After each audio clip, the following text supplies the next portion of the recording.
位家長，又係福至心靈陪伴大家嘅時間。繼續係我嚟自天主教聖伯多祿幼稚園嘅阿祿。上集同大家傾過耶穌點樣愛孩子，點樣賜下真正嘅祝福。今集就趁住聖誕節將至，同大家分享一個關於最美麗嘅蠟燭嘅故事。話俾大家知，原來最珍貴嘅禮物從來都唔係最華麗㗎。聖誕節總會見到好多閃閃發光嘅裝飾，而有一個遙遠王國嘅聖誕，因為3支蠟燭變得好有意義啦。話說遙遠王國嘅國王有一日聽到小天使嘅指示，要佢叫佢嘅3位王子各自整一支蠟燭，而當中最靚嗰一支蠟燭，小天使會揀喺聖誕夜放喺耶穌馬槽旁邊。咁3位王子就各出奇招啦。大王子用閃靈靈嘅寶石做蠟燭，光線靚到刺眼。二王子就用黃金同白金打造，貴氣逼人。而最細嘅小王子呢，淨係用自己雙手做咗一支彩色嘅蠟燭。但小王子嘅蠟燭唔只係手工做咁簡單，佢拎住點着咗嘅彩色蠟燭，幫老婆婆喺黑暗中揾翻銀包。見到衣衫襤褸嘅乞衣，就再燃點蠟燭俾佢取暖，仲將自己嘅衣服送咗俾對方。最後小天使揀選嘅竟然係呢支無寶石無金屬嘅彩色蠟燭，放喺小耶穌馬槽旁，照耀住笑得好開心嘅小耶穌。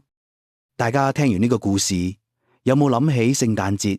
我哋成日忙住為小朋友準備禮物、安排聚會，有時會覺得送貴啲先有誠意，搞熱鬧啲先夠聖誕 feel 呢？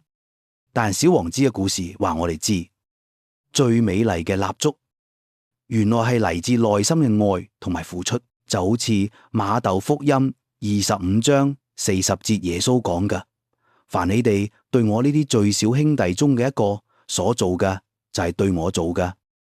呢句金句好有啟發。聖誕節想送禮物俾耶穌，唔使刻意尋覓，陪孩子做一件小事就夠。例如同你嘅孩子幫隔籬鄰居拎下寵物，將唔再穿嘅衣服捐俾有需要嘅人，聽長者傾下偈。呢啲充滿愛心嘅行動就係最珍貴嘅聖誕禮物。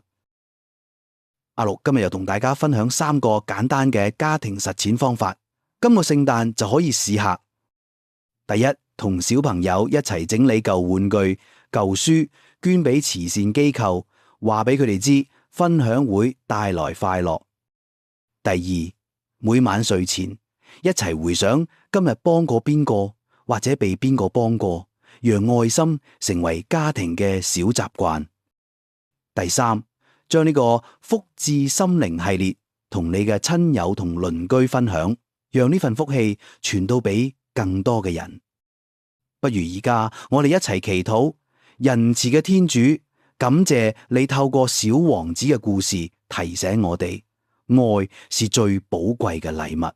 求你賜俾我哋同小朋友智慧學識，以行動實踐愛，讓今個聖誕充滿溫暖與感動。阿們。今集嘅金句再同大家重溫一次：凡你哋對我呢啲最小兄弟中嘅一個所做嘅，就係對我做嘅。馬竇福音25章40節。下一集我哋講下另一個故事，剪蛹嘅人。記得訂閱同俾 like 啦。時間差唔多，感謝你嘅收聽，福至心靈與你在愛中同行。